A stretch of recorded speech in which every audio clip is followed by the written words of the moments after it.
Hello everyone, welcome to dreamer class. और आज class 6 की एनसीईआरटी के चैप्टर 8 को अपन देखने वाले हैं। हिस्ट्री हमारी टॉपिक अभी चल रही है। ओके, तो फिर स्टार्ट करते हैं कि हमारा टॉपिक क्या है। खुशहाल गांव और समृद्ध शहर। खुशहाल गांव और समृद्ध शहर यानी कि कोई गांव है बहुत बहुत खुशहाल है और शहर जो है बहुत प्रॉस्पेरिटी मीन्स समृद्ध है। तो अब छोटी सी स्टोरी है जो समराइज्ड करके बताती है कि अपने को आगे पढ़ना क्या है। तो लोहार की दुकान पर प्रभाकर, क्या लिखा है? लोहार की दुकान पर प्रभाकर। प्रभाकर लोहारों को काम करते देख रहा था। एक छोटी सी बेंच पर कुल्हाड़ी और हंसिया जैसे कुछ औजार बेचने के लिए रखे थे। दूसरी ओर भट्ठी जल रही थी। औजार बनाने के लिए दो लोग लोहे की एक छड़ को गर्म कर उसे पीट रहे थे। प्रभाकर को ये सब बड़ा मज़ेदार लगा। मीन्स लोहार के काम को बता रहा है कि कैसे उन लोग काम कर रहे थे और प्रभाकर देख करके उसको बहुत इंटरेस्टिंग लगा। ओके, तो चलो देखते हैं ये कहाँ से आई, कैसे इसका लोहा वगैरह कहाँ से आई, कितने समय पुराना है। इस टॉपिक के बारे में अपन पढ़ते हैं। तो लिखा है लोहे के औजार और खेती। क्या लिखा है? लोहे के औजार और खेती। अभी देखो जितना भी काम होता है सारा मतलब मैक्सिमम चीज़ लोहे का ही बना हुआ रहता है। और खेती वगैरह भी होता था तो उस टाइम में लोहे के चीज़ हल उल बने हुए रहते थे। तो आखिर ये आया कहाँ से? लोहे का प्रयोग आज एक आम बात है। बात तो सही है, एक आम बात है। लोहे की चीज़ें हमारी रोज़मर्रा की ज़िंदगी का हिस्सा बन गई है। इस उपमहाद्वीप में लोहे का प्रयोग लगभग 3000 साल पहले शुरू हुआ। कितना साल पहले? इस उपमहाद्वीप में कितने साल पहले? 3000 साल पहले शुरू हुआ। महापाषाण कब्रों में लोहे के औजार और हथियार बड़ी संख्या में मिले हैं। महापाषाण में कब्रों में क्या मिला है? लोहे के औजार, बहुत लोहे के औजार और उसके बने हथियार जो है ना बड़ी संख्या में मिले हुए हैं। किसमें? ये कब्र में। किसके टाइम में? महापाषाण के टाइम में। इनके बारे में तुम अध्याय 4 में पढ़ चुके हैं। करीब 2500 वर्ष पहले लोहे के औजार को बढ़ते उपयोग का प्रमाण मिलता है। इनमें जंगलों को साफ करने के लिए, कुल्हाड़ियों और जुताई के लिए हलों के फाल शामिल हैं। अभी मैं बताई ना कि खेत उत में काम करते थे तो कैसे उन लोग खेत जोतते थे तो मतलब कैसा वो हल जो बना रहता था, ऐसे दाने वाला रहता था, तो ये लोहा का बना रहता था। ठीक है बच्चों, अब देखते हैं कृषि उत्पादन बढ़ाने के लिए उठाए गए एक अन्य कदम, जैसे कि सिंचाई। तो समृद्ध गांव के बिना राजाओं तथा उनके राज्यों का बने रहना मुश्किल था। जिस तरह कृषि के विकास में नए औजार तथा रोपाई महत्वपूर्ण कदम थे। यानी कि क्या लिखा है? समृद्ध गांव के बिना राजाओं तथा उनके राज्यों का बने रहना मुश्किल था। जिस तरह कृषि के विकास में नए औजार तथा रोपाई महत्वपूर्ण कदम थे, उसी तरह सिंचाई भी काफ़ी उपयोगी साबित हुआ। सिंचाई भी क्या हुआ? बहुत उपयोगी साबित हुआ। इस समय सिंचाई के लिए नहरें, कुएं, तालाब तथा कृत्रिम जलाशय बनाए गए हैं। एक देखो औजार बने हुए हैं ऐसे, ये देखो दिख रहा है, ये तो इसके बारे में कुछ लिखा है। औजारों की सूची में इन चित्रों के नाम चुनो। हंसिया कौन सी? कुल्हाड़ी। और सरंसी देखो कौन सी है। लोहे की ऐसी 5 चीज़ों की सूची बनाओ जिनका प्रयोग तुम रोज करते हो। बताओ लोहे का क्या क्या है बना हुआ कमेंट करो। इस चार्ट में तुम्हें सिंचाई से आए परिवर्तन दिखाए गए हैं। खाली स्थानों में सही वाक्य भरो। लोगों द्वारा परिश्रम किया हुआ। किसानों को लाभ मिला क्योंकि अब उत्पादन की अनिश्चितता घटी। कर अदा करने के लिए किसानों को उत्पादन बढ़ाना था। राजाओं ने सिंचाई की योजना बनाई और धन खर्च किया।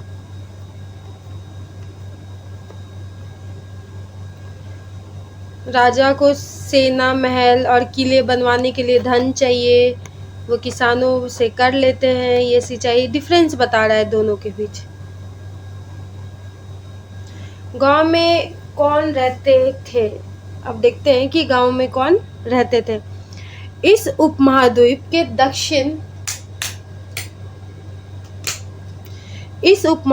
दक्षिण तथा उत्तरी हिस्सों के अधिकांश गांवों में कम से कम 3 तरह के लोग रहते थे।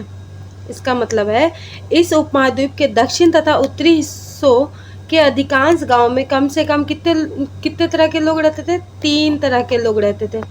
तमिल क्षेत्र में बड़े भूस्वामी को वेल्ला कहा जाता था। तमिल क्षेत्रों में बड़े भूस्वामी जो होते थे, मतलब जमीन सबका जो स्वामी, जमींदार सब बड़े बड़े होते होंगे ना, तो बड़े भूस्वामी को क्या कहा जाता था? वेल्ला कहा जाता था। साधारण हलवाओं को उनवाड़ और भूमिहीन मजदूर को दास, कडेसियाड़ और अदीमई कहलाते थे। क्या कहलाते थे? 3 चीज। देखो यहाँ पे 3 तरह का लोग बताया जा रहा है। गांव में कितने तरह का? 3 तरह का। ठीक, अब देखो, पहला तमिल क्षेत्र में बड़े भूस्वामी को क्या कहा गया? वेल्ला कहा गया। साधारण हलवाओं को क्या कहा गया? उनवाड़। भूमिहीन मजदूर दास, कडेसियाड़। क्या? दास, कडेसियाड़ या अदीमई। देश के उत्तरी हिस्सों में गांव का प्रधान व्यक्ति ग्राम भोजक कहलाता था।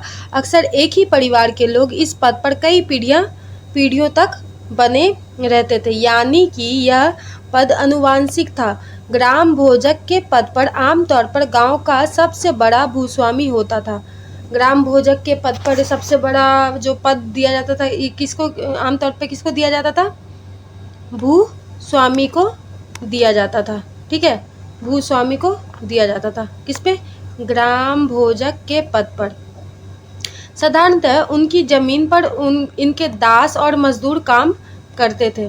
कौन? दास और मजदूर काम करते थे। इनके अतिरिक्त प्रभावशाली होने के कारण प्रायः राजा भी कर वसूलने का काम इन्हें ही सौंप देते थे।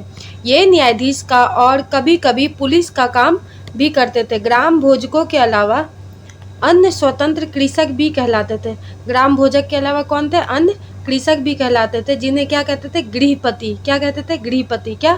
स्वतंत्र कृषक भी होते थे, जिसको क्या कहते थे? गृहपति। इसमें ज़्यादातर छोटे किसान ही होते थे। इसके अतिरिक्त कुछ ऐसे स्त्री पुरुष थे जिनके पास अपनी जमीन नहीं होती थी। इनके दास कर्मकार आते थे, जिन्हें दूसरों की जमीन पर काम करके अपनी जीविका चलानी पड़ती थी। होता है ना, दूसरे के जमीन पे काम करते तो अपना जीवन यापन करेगा ना, तो वही चीज़। अधिकांश गांवों में लोहार, कुम्हार, बढ़ई तथा बुनकर जैसे शिल्पकार भी रहते थे। प्राचीनतम तमिल रचनाएं। तमिल की प्राचीनतम रचनाओं को संगम कहा जाता था। क्या? संगम कहा जाता था। प्राचीनतम जो भी रचना की गई है उसको कौन सा साहित्य कहा जाता था? संगम साहित्य। इनकी रचना 2300 साल पहले हो गई। इन्हें संगम इसलिए कहा जाता था क्योंकि मदुरई जो देखे मानचित्र 105 पे अपन देख लेंगे कि कवियों के सम्मेलनों में इनका संकलन किया जाता था। तो क्या होता था? जितने भी कवि सब होते थे, मान के चलो ये सब कवि है, तो ये एक जगह ग्रुप बना करके शामिल होते थे, जो किताब सब अपना जो भी लिटरेचर वगैरह उस टाइम संकलन किए और फिर जा कर के इन्हीं को इसी को क्या कहा गया? संगम साहित्य। क्या कहा गया? संगम साहित्य। ठीक है, अब देखो, गांव में रहने वाले जिन तमिल नामों का उल्लेख यहाँ किया गया है, गांव में रहने वालों के जिन तमिल नामों का उल्लेख किया गया है वे संगम साहित्य में पाए जाते हैं। किसमें? संगम साहित्य में पाए जाते हैं। नगढ़, क्या है? नगढ़। नगढ़ क्या कहती है? कहानियाँ, यात्रा विवरण, मूर्ति कलाएं और पुरातत्व। तुमने जातकों के बारे में सुना होगा, जातक, ठीक है। ये वो कहानियाँ हैं जो आम लोगों में प्रचलित थी। बौद्ध भिक्षु में इनका संकलन किया गया है। जातक है ना, जातक कथा, तो बौद्ध भिक्षुओं में क्या किया गया? इनका संकलन किया गया। यहाँ एक जातक कथा दी गई है जिसमें यह बताया गया है कि एक निर्धन किस तरह धीरे धीरे धनी बन जाता है, मतलब एक गरीब कैसे कैसे अमीर बन जाता है। एक निर्धन की चतुराई। एक शहर में एक गरीब युवक रहता था। उसके पास एक मरे चूहे के अलावा कुछ नहीं था, ठीक है। एक शहर में कौन था? एक शहर है, उसमें कोई गरीब आदमी है, उसके पास एक मरे चूहे के अलावा कुछ नहीं था। उसने उस चूहे को एक सिक्के में एक भोजनालय वाले की बिल्ली के लिए बेच दिया। मतलब उसने ये जो चूहा है, रुको बच्चों, ये चूहा है, तो एक जो गरीब आदमी था उसके पास क्या है शहर में? एक बस चूहा है, वो भी मरा हुआ, ठीक है। उसने उस चूहे को एक सिक्के में एक भोजनालय वाले की बिल्ली के लिए बेच दिया। मतलब बिल्ली के लिए बेच दिया, कितने? एक सिक्के में। फिर एक दिन बड़ी जोर की आंधी आई। राजा का बगीचा टूटी टहनियों और पत्तों से भर गया, ठीक है। एक दिन क्या हुआ? अब वो तो हो गया, वो एक सिक्के में बेच दिया। फिर एक बार क्या हुआ कि राजा का महल है, तो आंधी तूफान आई होगी, तो बाहर जो पेड़ पौधे लगे उसके पत्ते टहनियाँ वगैरह टूट गई होगी। इनका माली इसे साफ करने की बात से परेशान हो उठा। युवक ने माली से कहा कि अगर लकड़ियां और पत्ते उसे मिल जाए तो वह बगीचे की सफाई कर सकता है। माली तुरंत मान गया। अब देखो क्या बोलना चाह रहा है। तो क्या हुआ कि माली किसको बोलता, युवक जो है वो माली को बोलता है कि लकड़ियां और पत्ते मिल जाते हैं तो मैं बगीचे की सफाई कर सकता। तो माली तुरंत मान गया। युवक ने पास खेल रहे बच्चे को यह कहकर इकट्ठा कर लिया कि प्रत्येक टहनी और पत्ते के बदले में उन्हें एक एक मिठाई मिलेगी। देखते ही देखते उन्होंने बगीचे से एक एक तिनका चुनकर गेट के पास इकट्ठा कर दिया। तभी उधर से राजा का कुम्हार बर्तनों को पकाने के लिए ईंधन की तलाश में गुजरा। उसने पूरे ढेर को खरीद लिया। इस तरह युवक के पास कुछ और पैसे हो गए। अब इस युवक ने एक और योजना बनाई। एक बड़े बर्तन में पानी भरकर वह नगर के द्वार पर गया और वहां उसने घास काटने वालों से 500 लोगों को पानी पिलाया। खुश होकर उन लोगों ने कहा, तुमने हमारे लिए इतना अच्छा काम किया, अब हम तुम्हारे लिए क्या कर सकते हैं? उसने कहा, मैं आपको यह बताऊंगा कि जब मुझे आपकी सहायता की ज़रूरत पड़ेगी। तो उस खान सर क्या दिया, जब मुझे आपकी सहायता की ज़रूरत पड़ेगी तब मैं आपको बताऊंगा। उसके बाद उसने एक व्यापारी से दोस्ती की।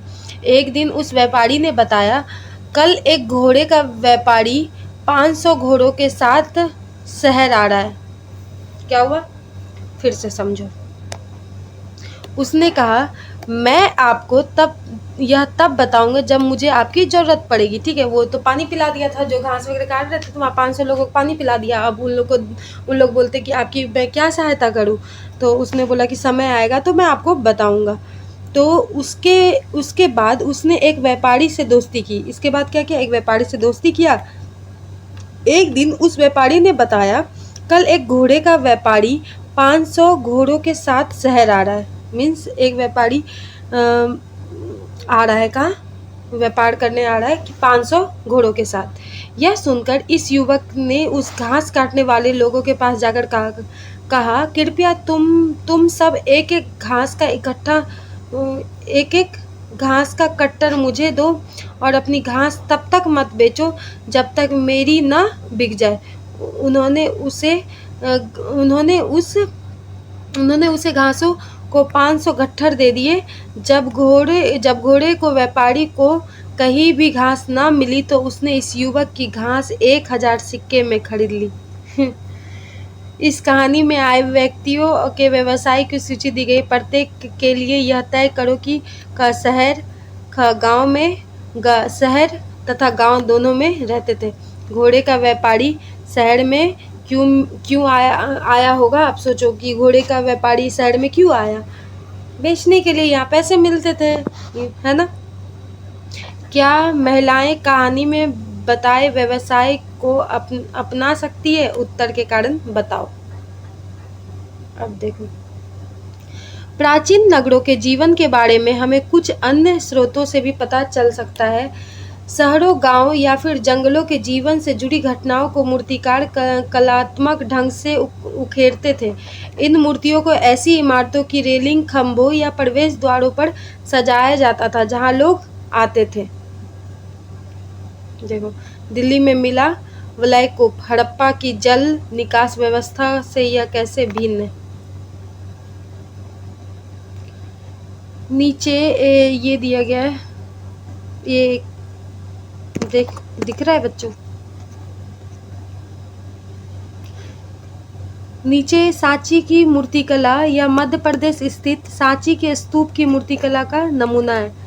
सांची जो एमपी में है, उस मूर्तिकला का ये एक नमूना दिखाया गया है कि इसमें शहर के जीवन का एक दृश्य है। तुम अध्याय 11 में सांची के बारे में पढ़ोगे। इस दीवारों को देखो, क्या वे ईंट की बनी है या फिर लकड़ी या पत्थर से? क्या इसकी रेलिंग लकड़ी की बनी है या इमारतों की छतों का वर्णन करो। देखो किस चीज से बना है, थोड़ा सा ध्यान से देखो। अब चलो, अध्याय 5 में वर्णित अनेक शहर महाजनपद की राजधानी, जैसा कि तुमने पढ़ा है, इनमें से कुछ शहर परकोटों से घिरे होते थे। जैसा कि तुम ऊपर के चित्र में देख रहे हो, अनेक शहरों में वलय कूप मिले हैं। ये वलय कूप गुसलखाने, नाली या कूड़ेदान के लिए प्रयुक्त होते थे। प्राय ये वलय कूप लोगों के घरों में होते थे।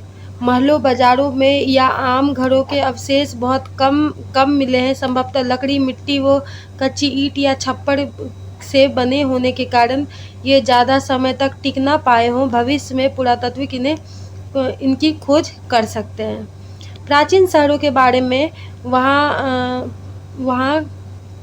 गए नाविकों तथा यात्रियों के विवरणों द्वारा भी पता चलता है। जैसा कि एक विस्तृत विवरण किसी अज्ञात यूनानी नाविक का है, जिन जिन पत्तनों पर वह गया, उन सभी के बारे में उसने लिखा। मानचित्र शास्त्र 105 पेज नंबर पे भरूच ढूंढो, गुजरात। ठीक है, गुजरात में ये भरूच। अब उसके द्वारा चुने गए वर्णन पढ़ो। देखो, एक और छोटी सी स्टोरी है। क्या है? बेरी गाजा भरूच का यूनानी नाम की कहानी। बेरी गाजा की संकरी खाड़ी में समुंदर में आने वाले के लिए नाव चला पाना बहुत मुश्किल होता था। बेरी गाजा की संकरी खाड़ी में समुद्र से आने वालों के लिए नाव के लिए बहुत चला पाना बहुत ही क्या होता था? मुश्किल होता था। राजा के द्वारा नियुक्त कुशल और अनुभवी स्थानीय मछुआरे की यहाँ जहाज ला सकते हैं। बेरी गाजा में शराब, तांबा, टीन, शीशा, मूंगा, पोखराज, कपड़े, सोने चांदी के सिक्के का आयात होता था। हिमालय की जड़ी बूटियाँ, हाथी दांत, गोमेद, कॉर्नेलियन, सूती कपड़े, रेशम तथा इत्र यहाँ से निर्यात किए जाते थे। राजा के लिए व्यापारी विशेष उपहार लाते थे। इनमें चांदी के बर्तन, गायक, किशोर, सुंदर औरतें, अच्छी शराब तथा उत्कृष्ट महीन कपड़े शामिल थे। बेरी गाजा से आयात और निर्यात होने वाली चीज़ें की सूची बनाओ। 2 चीज़ें बताओ जिनका उपयोग हड़प्पा युग में नहीं होता था। एक देखो, ये इम्पोर्टेंट है, आहत सिक्के। आहत सिक्के सामान्यतः आयताकार और कभी कभी वर्गीकार या गोल होते थे। ठीक, ये या तो धातु की चादर को काटकर या धातु के चपटे गोलिकाओं से बनाए जाते थे। इन सिक्कों पर कुछ लिखा हुआ नहीं था, बल्कि इन पर कुछ चिन्ह टप्पे से बनाए जाते थे, इसलिए ये आहत सिक्के कहलाते थे। ये सिक्के उपमहाद्वीप के लगभग अधिकांश हिस्सों में पाए जाते थे और ईसा के आरंभिक सदियों तक ये प्रचलन में रहते थे। सिक्के देखो,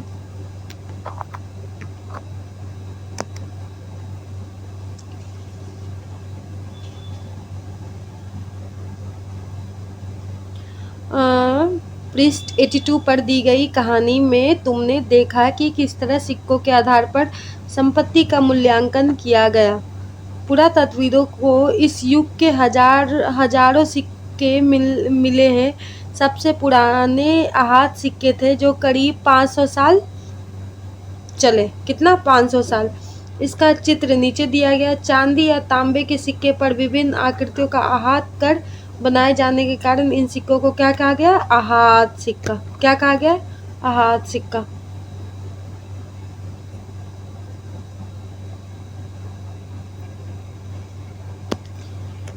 विनिमय के अन्य साधन क्या है? विनिमय के अन्य साधन। संगम साहित्य की इस छोटी सी कविता को पढ़ो। खेतों के सफेद धान गाड़ियों में लादे। संगम साहित्य मतलब साउथ का बता रहा है कि वहां पे एक छोटी सी कविता को पढ़ो। खेतों के सफेद धान गाड़ियों पर लादे जा रहे हैं। नमक के लिए लंबे लंबे रास्ते। चांदी सी सफेद रेत पर परिवार को समेट कहीं पीछे छूट न जाए। शहरों से नमक के सौदागरों के ये चले जाने से सिर्फ सन्नाटा रह जाता है। समुद्र के किनारे नमक का बहुत ज़्यादा उत्पादन होता है। व्यापारी किस चीज़ से इसका विनिमय करते हैं? वे किस तरह यात्रा कर रहे हैं? नगर अनेक गतिविधियों के केंद्र। हमारा टॉपिक नगर अनेक गतिविधियों के केंद्र। अक्सर नगर कई कारणों से महत्वपूर्ण हो जाते हैं। उदाहरण के लिए मथुरा। जैसे क्या है? मथुरा कहाँ है? यूपी में।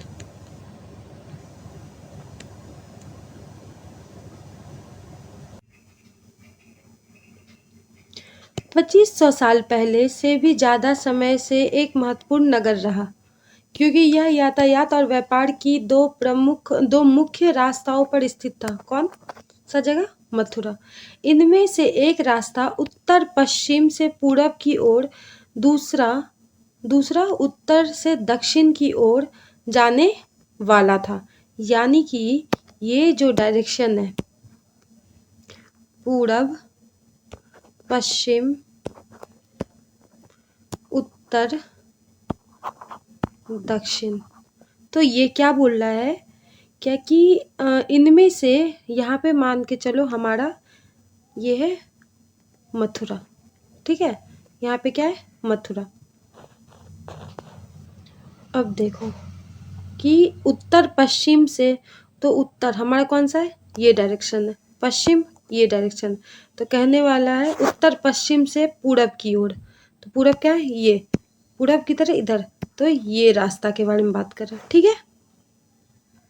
दूसरा उत्तर से दक्षिण की ओर। उत्तर से कहाँ? ये उत्तर से दक्षिण की ओर जाने वाला था। इस शहर के चारों ओर किलाबंदी थी। ये जो मथुरा जो ये है, ये मतलब ये रास्ता था किधर? मतलब ये कनेक्ट कर रहा था दो जगह के रास्ता, एक उत्तर दक्षिण, एक उत्तर पश्चिम। इसमें अनेक मंदिर थे। आसपास के किसान तथा पशुपालक शहर में रहने वालों के लिए भोजन जुटाते थे। मथुरा बेहतरीन मूर्तियां बनाने का केंद्र था। लगभग 2000 साल पहले मथुरा कुषाणों की दूसरी राजधानी थी। मथुरा किसकी राजधानी थी? कुषाण साम्राज्य का उसकी राजधानी थी। कौन सी? मथुरा। कब? 2000 साल पहले। इसके बारे में तुम अगले अध्याय में पढ़ोगे। मथुरा एक धार्मिक केंद्र भी रहा। यह बौद्ध विहार और जैन मंदिर है। क्या है यहाँ? कौन कौन से? बौद्ध विहार और जैन मंदिर। यहाँ कृष्ण भक्ति की एक महत्वपूर्ण केंद्र है। मथुरा में प्रस्तर खंडों तथा मूर्तियों पर अनेक अभिलेख मिले हैं। आमतौर पर यह संक्षिप्त अभिलेख हैं जो स्त्रियां तथा पुरुष द्वारा मठों या मंदिरों को दिए जाने वाले दान का उल्लेख करते हैं। प्राय शहर के राजा, रानी, अधिकारी, व्यापारी तथा शिल्पकार इस प्रकार के दान करते थे। उदाहरण के लिए मथुरा के अभिलेख में सुनारों, लोहारों, बुनकरों, टोकरी बुनने वाले, माला बनाने वाले और इत्र बनाने वाले का उल्लेख मिलता है। शिल्प तथा शिल्पकार। पुरास्थलों से शिल्पों के नमूने मिले हैं। इनमें मिट्टी के बहुत ही पतले और सुंदर बर्तन मिले, जिन्हें उत्तरी काले चमकीले पात्र कहा जाता है। क्या बोला जाता है? उत्तरी काले चमकीले पात्र, क्योंकि ये ज़्यादातर उपमहाद्वीप के उत्तरी भाग में मिले हैं। ध्यान रहे कि अन्य शिल्पों के अवशेष नहीं बचे होंगे। जैसा कि विभिन्न ग्रंथों से हमें पता चलता है कि कपड़ों का उत्पादन बहुत महत्वपूर्ण था। उत्तर में वाराणसी, दक्षिण में मदुरै इसके प्रसिद्ध केंद्र थे। कौन कौन? उत्तर में वाराणसी, दक्षिण में मदुरै, जो अभी संगम साहित्य में हम लोगों ने पढ़ा था ना कि संगम साहित्य पहली बार कहाँ हुआ था? मदुरै। यहाँ स्त्री पुरुष दोनों काम करते थे। अनेक शिल्पकार तथा व्यापारी अपने अपने संघ बनाने लगे थे, जिन्हें श्रेणी कहते थे। क्या कहा जाता था? श्रेणी। शिल्पकारों की श्रेणियां का काम परीक्षण देना, कच्चा माल उपलब्ध कराना तथा तैयार माल का वितरण करना था, जबकि व्यापारियों की श्रेणी व्यापार का संचालन करती थी। श्रेणियां बैंकों के रूप में काम करती थी, जहां लोग पैसे जमा रखते थे। इस धन का निवेश लाभ के लिए किया जाता था। उससे मिले लाभ का कुछ हिस्सा जमा करने वालों को लौटा दिया जाता था या फिर मठ आदि धार्मिक संसाधनों को दिया जाता था।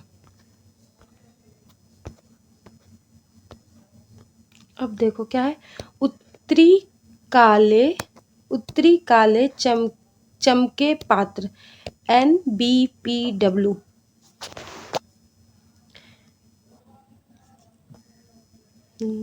ठीक है।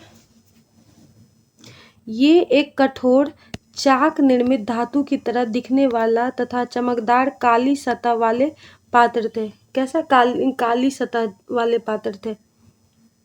इसे बनाने के लिए कुम्हार मिट्टी के बर्तनों को भट्ठों पर उच्च तापमान पर रखते थे, जिसका परिणाम स्वरूप इन बर्तनों की बाहरी सतह काली हो जाती थी। इन पर एक पतली काली लेप भी लगाई जाती थी, जो इस बर्तन को शीशे जैसी चमक प्रदान करती थी। सूत काटने और बनाने के नियम। ये नियम अर्थशास्त्र के हैं। किसके? अर्थशास्त्र के हैं।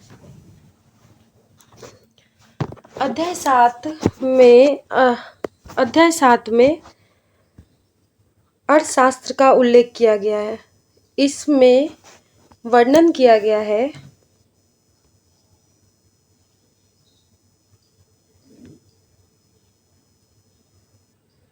कि किस प्रकार का विशेष पदाधिकारी की देखरेख में कारखानों पर सूत की कताई और बुनाई की जाती थी।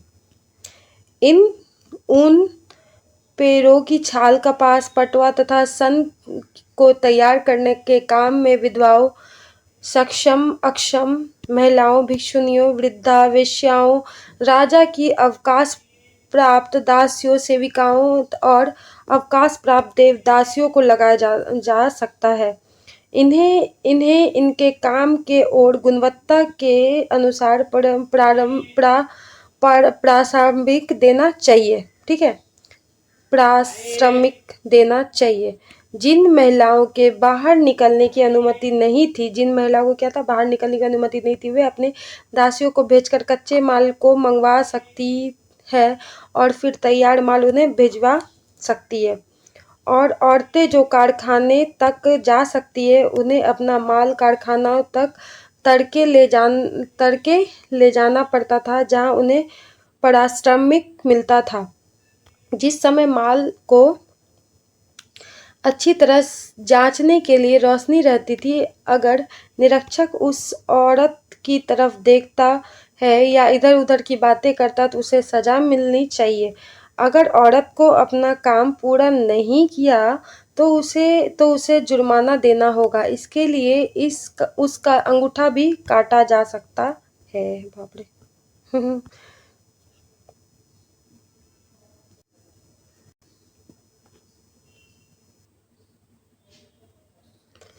नेक्स्ट है हमारा सूक्ष्म निरीक्षण अड़िक्कामेडु। मानचित्र 7 105 एनसीईआरटी की बुक में ढूंढो कि पेज नंबर 105 पे मानचित्र 7 पे अड़िक्कामेडु पुदुचेरी की में ढूंढो जाकर के, वहीं पे ये है।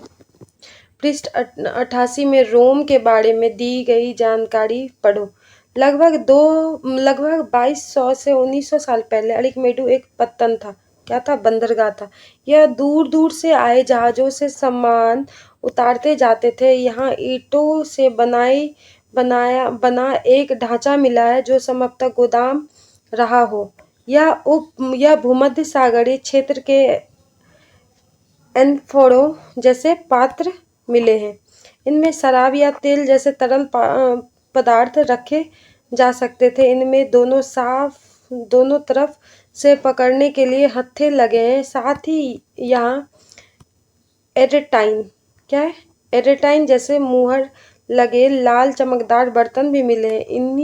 इन्हें इटली के एक शहर के नाम पर एरेटाइन पात्र के नाम से जाना जाता है। इसे मुहर लगे सांचे पर गीली चिकनी मिट्टी को दबाकर बनाया जाता था।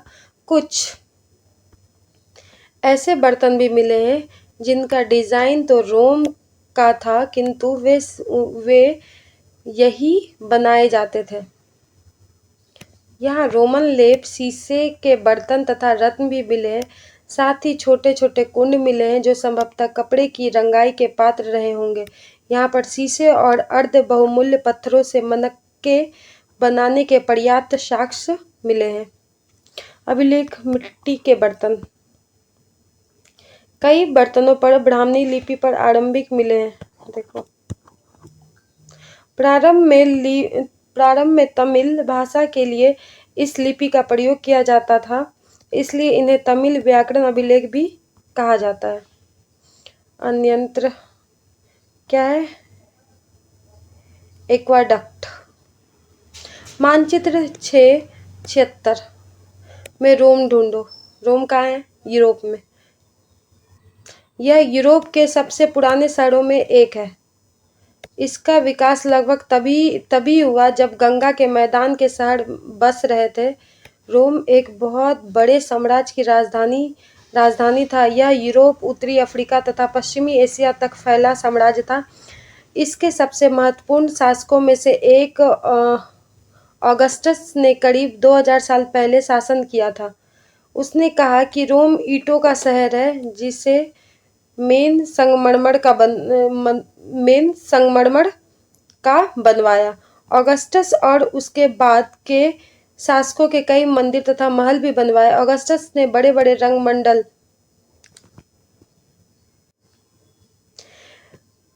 एम्फीथिएटर बनवाए। इनके चारों तरफ दर्शकों के बैठने की सीढ़ीनुमा जगह होती थी। यहाँ लोग विभिन्न प्रकार के कार्यक्रम देख सकते थे। उन्होंने स्नानागार भी बनवाए जहाँ स्त्रियों तथा पुरुषों के लिए अलग अलग समय निर्धारित थे। यहाँ लोग एक दूसरे से मिलते थे और आराम करते थे। बड़े बड़े जलवाही सेतु एक्वाडक्ट के जरिए शहर के स्नानागार, फुहारों और गुसलखानों के लिए पानी लाया जाता था। इम्पोर्टेंट वर्ड: लोहा, गांव, सिंचाई, संगम, नगर, वलय, कूप, पत्तन, श्रेणी। ठीक है, तिथि देख लेते हैं। इम्पोर्टेंट जो है, उपमहाद्वीप में लोहे का प्रयोग कब हुआ था? 3000 साल पहले। लोहे के प्रयोग में बढ़ोतरी नगर आहत सिक्के करीब 2500 साल पहले। संगम साहित्य की रचना की शुरुआत कब हुई थी? 2300 साल पहले। अरिकमेडु का पतन करीब कब हुआ था? 2200 तथा 1900 साल पहले। तो हमारी ये चैप्टर आज कंप्लीट हो गई। ओके, चलो भाई, इसको रिवीजन करो और फिर नेक्स्ट चैप्टर मैं फिर से अपलोड कर देती हूँ।